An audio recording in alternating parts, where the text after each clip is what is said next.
Right, I've already got a bullet point ready. Let's go. So, a 23-year-old woman named Shannan Marie Gilbert, as like many other women do to quickly make a few extra bucks, they begin escorting. Shannan was a freelance escort. She did her own adverts, etc. on websites like Craigslist. Shannan's driver was called Michael Pack. And on the 1st of May 2010, Shannan had received a response from her advert from a man named Joseph Brewer, who lived in a gated community called Oak Beach, Long Island. Shannan goes inside the property and Michael Pack waits outside. Around 3 hours later, Michael hears a tap on his SUV window. It was Joseph saying he needed help getting Shannan to leave his house. She's acting very strange. They both headed inside to find Shannan on the floor, clutching her phone, looking absolutely terrified. Michael described her as seeming delirious and most likely on drugs. At 4:51, Shannan called 911. Yeah, there's somebody after me. I'm sorry? There's somebody after me. Where are you? There's somebody after me. Okay, where are you, ma'am? I don't know. No. No. No. No, stop. No. Stop. Please. Stop it, please. Please stop. Please. Can you shut the door? No, time to go. Please. Please. Please. Go that way, please. Are you okay? What's the matter? Are you okay? What are you going to do? What are you going to do to me? Quiet. What are you going to kill me? Please, Mike. Brother, you call us. No, stop it, please. Shannan runs away from the property where Gus Coletti lives, about 300 metres from Joseph Brewer's. Bear in mind, she's still on the phone to 911. Right. So they're hearing everything that's going on. She asks for help. He tries to understand what's going on, but she freaks out and runs away again from his house and also hangs up the 911 phone call. Michael spent nearly an hour looking for her in his SUV, but there was no sign of her and decided to leave and go back to the city right before the police got there. The Suffolk County Police spoke to the witnesses that called 911 and got all the information they could, but the only evidence they could find was a pair of footprints in the sand leading to an overgrown marshy area overlying Gilgo Beach. But that was it. They couldn't find her anywhere or find any trace of her. She just kind of disappeared. Michael and Joseph were both interviewed by the police. Their cars were searched, homes were searched, and they both passed a polygraph test, so they were completely clear. 2 days later, on the 3rd of May 2010, a man called Dr. C. Peter Hackett called Shannan's mum, Mary. He claims that on the 1st of May, Shannan came to his house and he let her in, and he was calling because he was worried about her. Shannan's mum thought this was very suspicious, and she did not believe him at all. Mary told the police about the phone call, and Dr. Hackett was interviewed by the police, where he continued to deny everything. He never spoke or saw Shannan, and he didn't call Mary either. Police didn't suspect him at all and put him in the clear, even though his story changed multiple times and it was proved that he was lying.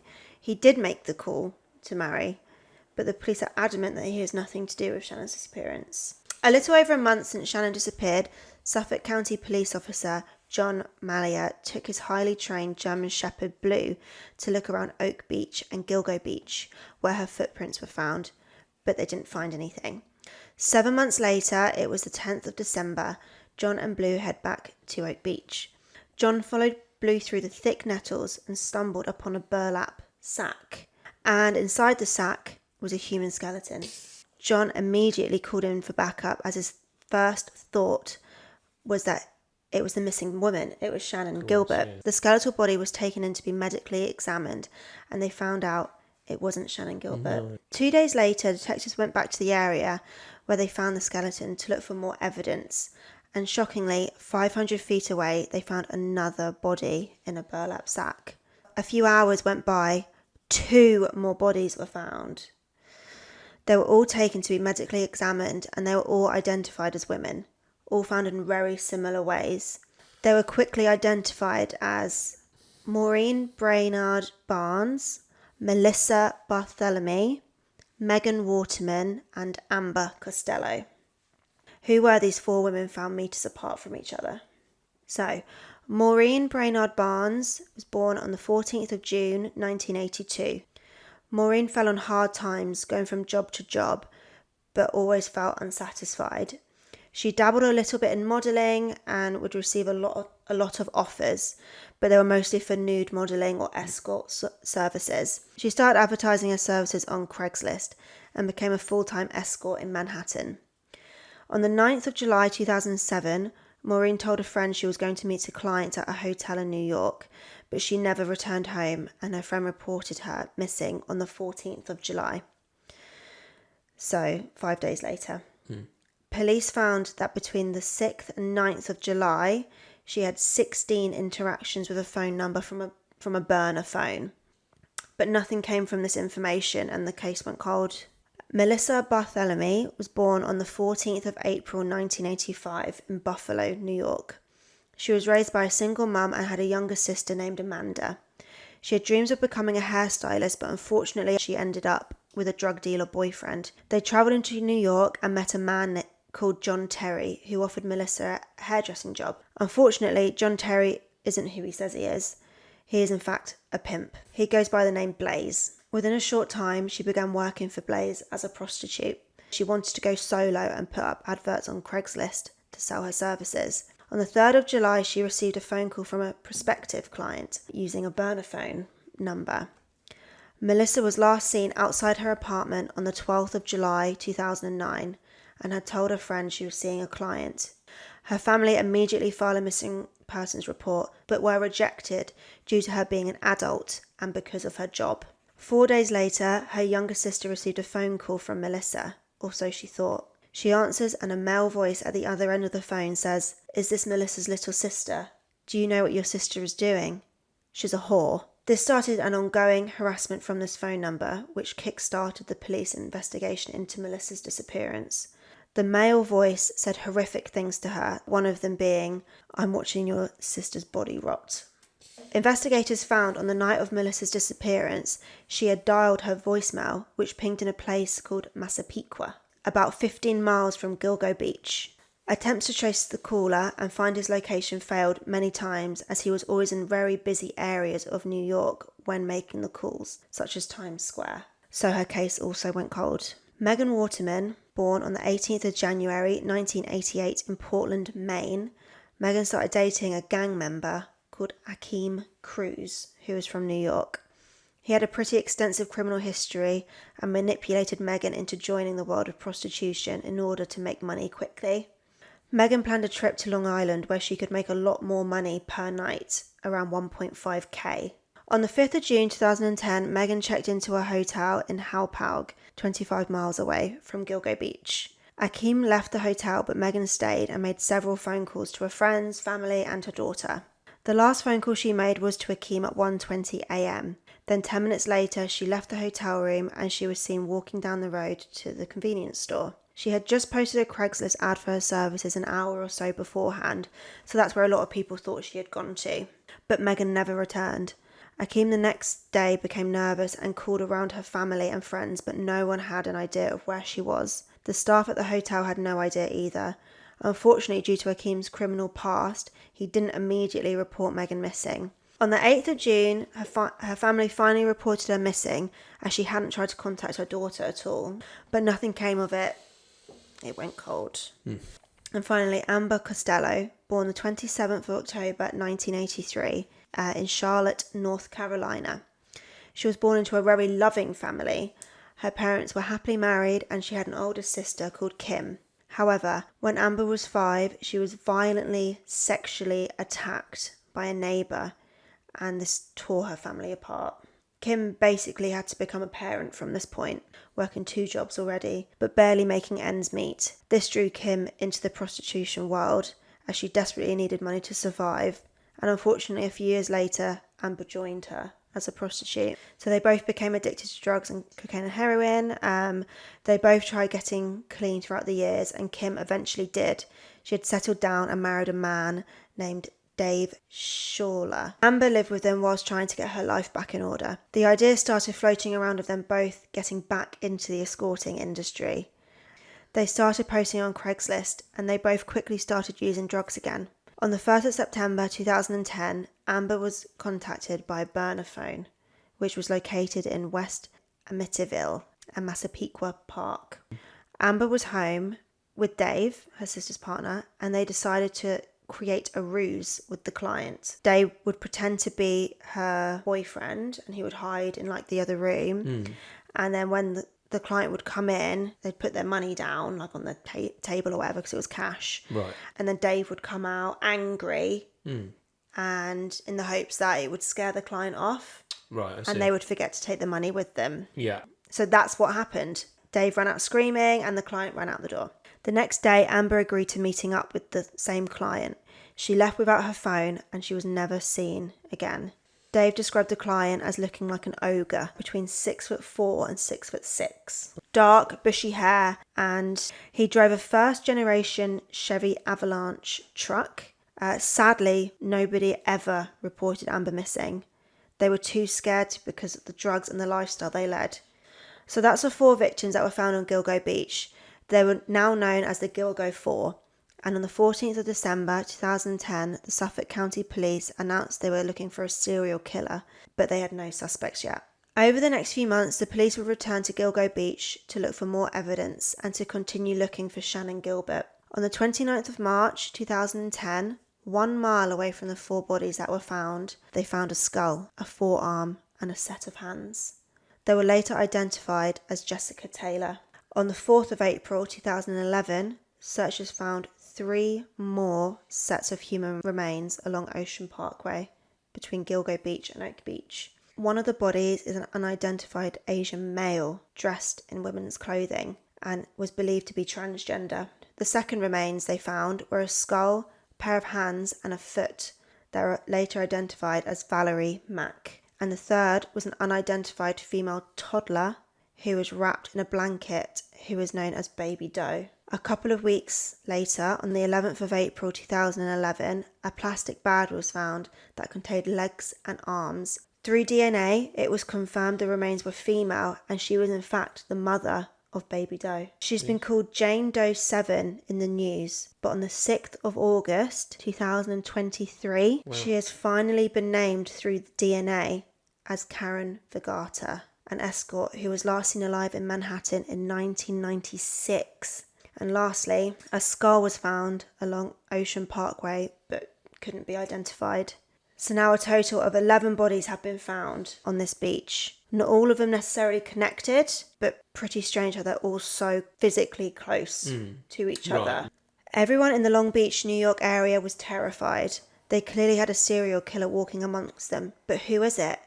And it's just strange to think that without Shannan Gilbert suspiciously going missing, none of these bodies would have been found.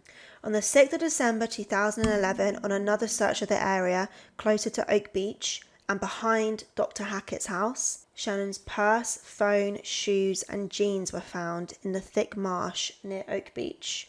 And 2 days later, on the 8th of December, 1 year and 7 months after Shannan disappeared, her body was unfortunately found near where they found her belongings. Police pretty soon after finding her body considered her death unrelated to the other bodies they had found.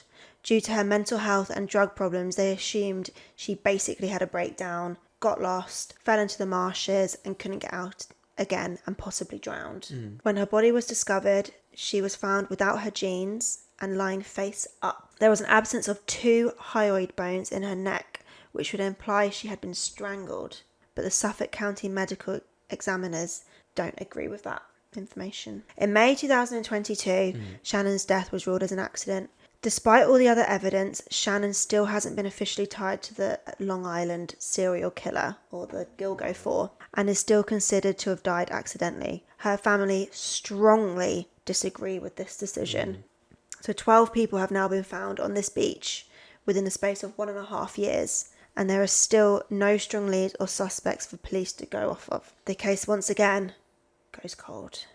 In 2020, Suffolk County hired a new police commissioner, Rodney Harrison. He released images of a belt that was left behind at the crime scene. The belt was in fact used to bind Maureen Brainard Barney's feet or hands together, it wasn't clear.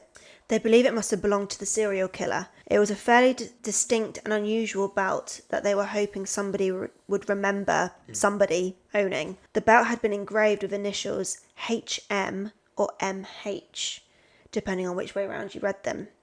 This was a big clue to release to the public, but I don't believe anything substantial came from releasing this information, unfortunately. In January 2022, Police Commissioner Rodney Harrison launched a new Gilgo Beach Murders investigation task force. With fresh eyes, the team can look at the 10-year-old evidence that they have stored, and with new scientific techniques with DNA and phone tracking, they were really hoping to gain some suspects and new leads. When investigators were looking into the victims found on the beach, they focused on Amber Costello. They were intrigued by the description of the car that Dave had described he saw when the client got scared off and drove away. A first-generation Chevy Avalanche, a fairly rare car. Investigators ran the vehicle through a records database, one of the results turning up a hit.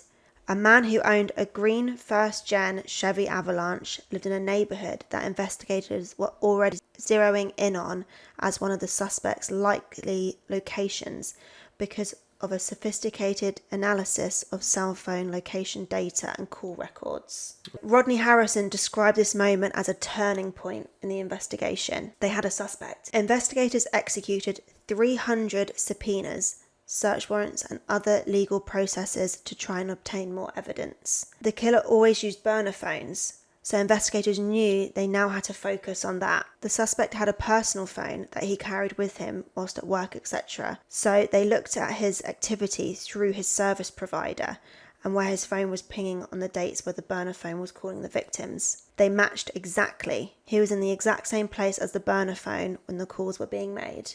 The phones pinged off 2 other cell phone towers that linked to the suspect as well, his office where he worked and his home. And finally, the phone pinged in 3 locations that corresponded with the disappearances and murders of each of the 3 women around Massapequa, Long Island and Midtown Manhattan. The police finally had enough evidence to arrest the suspect, and on Thursday, the 13th of July, 2023, Rex Heuerman was arrested just after 8:30 p.m. whilst walking on the streets of New York. He was arraigned the next day on 3 first-degree murder charges and 3 second-degree murder charges in the deaths of Melissa Barthelemy, Megan Waterman and Amber Costello. He is also a suspect in the 4th victim's murder, Maureen Brainard Barnes. Rex Heuerman pled not guilty to all charges. So, who the hell is Rex Heuerman? He is a 59-year-old man who lived in Massapequa Park, Long Island. He had a degree in architectural technology and had his own business called RH Architectural Design. He had been married to a woman from Iceland called Aja Ellerup. They live in a home together that Rex actually grew up in as a child. He was very tall, at 6'5", and is on the heavier side. He has scruffy hair and was previously described as looking ogre-like by Dave Schaller. By his neighbours, he was described as creepy and intimidating. People he worked with either loved him or hated him. Someone he worked with described him as a really kind of cold and distant person, kind of creepy. But another colleague, Steve Kramberg, who worked with him for 30 years, described him as a gem to deal with, highly knowledgeable, a big goofy guy, a little bit on the nerdy side. Prosecutors have found evidence that Rex Heuerman did make those awful phone calls to Melissa Barthelemy's younger sister. Police found another slip-up of Rex Heuerman with his burner phones. Court documents show that Rex had Tinder profiles and several email addresses under multiple fake names. These accounts were linked to his burner phones, and they were used to search for graphic images of young girls and children. Oof.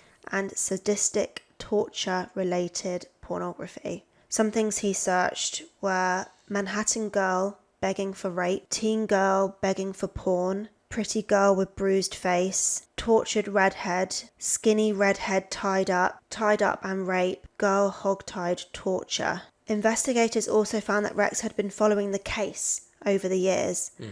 There were around 200 searches alone on the case. He would look up images of the victims, their families. He watched documentaries, listened to podcasts and news stories all about the murders. He searched things like, why could law enforcement not trace the calls made by the Long Island serial killer? And just the Long Island serial killer. Why has the Long Island serial killer never been caught? So obviously he was trying to keep a close eye on things, or just loved hearing about how he did the murders and got away with it. Surveillance footage captured Rex adding credit to one of his burner phones, and he had it on him when he was arrested. There was in fact some DNA found on the victims' bodies. Male hair was found on the burlap sack used to wrap Megan Waterman's body, but also female hair was found on 3 of the 4 bodies.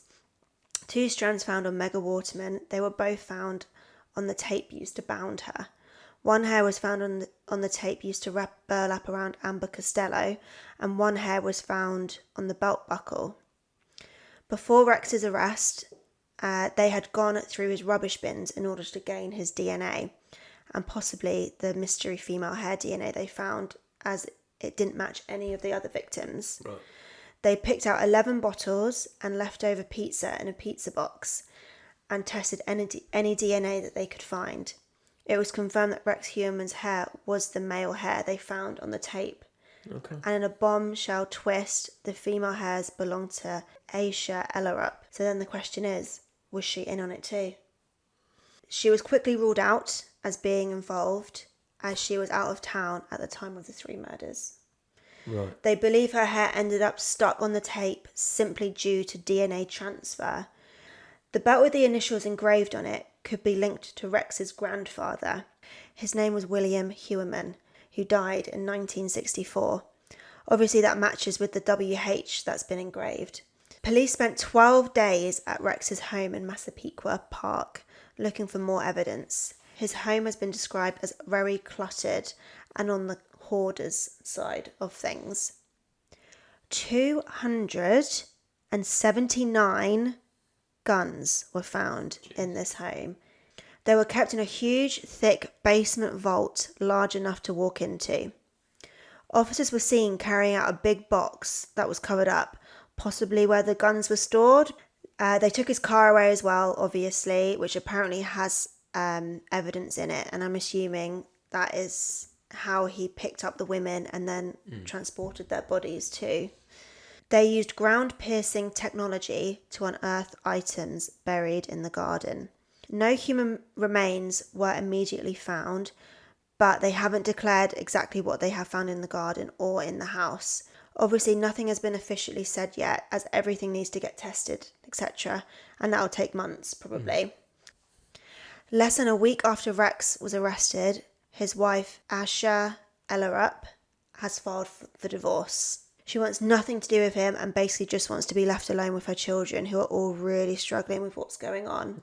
At the brief hearing on the 1st of August 2023, the Suffolk County Assistant District Attorney, Santino Martino, told the court they would hand over 8 terabytes of evidence data by the 27th of September 2023. The evidence includes 2,500 documents, crime scene photos, autopsy reports, and more than 10 hours of video surveillance. Relatives of the victims were in the courtroom, as well as Rex Heuerman, who was described as stone-faced. His defence lawyer, Michael Brown, told reporters that he's not trying the case in the press and that his client maintains innocence. So as of today, the 8th of August 2023, that's all the evidence I could find on the case at the moment. The next hearing is on the 27th of September, so I'm sure we'll be finding out more information as we go and more. And let's just remember the poor young women who were brutally taken away before their time. They did not deserve to be murdered in this cruel way by a disgusting man who preyed on vulnerable women. Their names are Maureen Brainard Barnes, Melissa Barthélemy, Megan Waterman, and Amber Costello, plus the other victims that were found on the beach: Jessica Taylor, Valerie Mack, Baby Doe, and the unidentified bodies. Hopefully soon you can be identified and the killer brought to justice, whether that is Rex Heuerman or not. I'm sure we will find out. But that's the whole case, basically. So there's going to be lots more updates on that. I'm sure it's going to be a huge trial case, everything. So we will do an update. So there will be another video, absolutely, when it's all rounded up, I imagine. We won't do snippet updates here and there, unless anything massive happens. You never know. But anyway, thanks for listening. Bye.